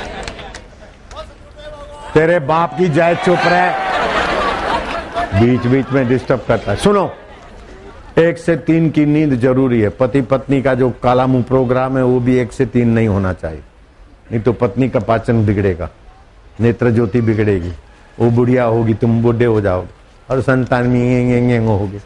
बापू के बच्चे भी देखो कैसे दबंग है, बापू का बेटा भी दबंग है, बेटी भी दबंग है, अक्ल वाले। आपको सचमुच में इसका प्रत्यक्ष प्रमाण दिखाऊं तो ट्रक ड्राइवर रात को जागते हैं। आरटीओ टैक्स उनके मालिक भरते हैं, टोल टैक्स वो खुद भरते हैं, फिर भी ट्रक ड्राइवरों को 4 सिपाही रोककर डजनों ड्राइवरों को सुनाते रहते हैं और नोचते रहते हैं। किसी ट्रक ड्राइवर का बॉम्बे में अथवा हरियाणा में बढ़िया फ्लैट हो तो बताओ, नहीं है। कार हो, फ्लैट हो, ऐसा ट्रक ड्राइवर के जीवन में नहीं देखा। कौशिक के पास है कार भी, फ्लैट भी, एक नहीं दो भी हो सकते, कौशिक के साथियों के पास होगा, लेकिन ट्रक ड्राइवर या उनके क्लीनर के साथियों के पास फ्लैट और कार हो तो मुझे दिखाओ। क्योंकि रात को जगते हैं, प्रतिक्रिया करने वाली बुद्धि नहीं रहती, अपना अधिकार संभालने वाला मनोबल नहीं रहेगा। इसलिए रात को 1 से 3 के बीच जगे तो फिर समझ लेना कभी स्वप्न में हवा दिखाऊंगा। अब बात आई, चुप रहो ना, ये क्या मजाक मचाई है, क्या दांत निकालते हो बार बार? नहीं, बीच में जय, मैं अपनी जय करवाने के लिए नहीं आया, तुम्हारी जय देखने को आया हूं। ये क्या पागलपन।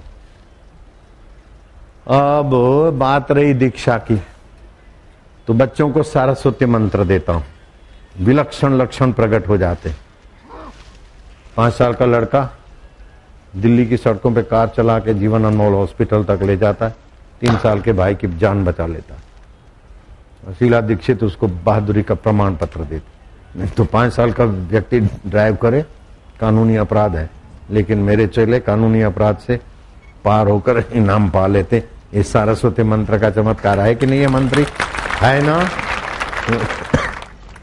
गुड़गांव हरियाणा में है, हरियाणा की बात किया करो। खड़ी बोली है। तो जिन्होंने मंत्र दीक्षा नहीं लिया है वे हाथ ऊपर करो तो।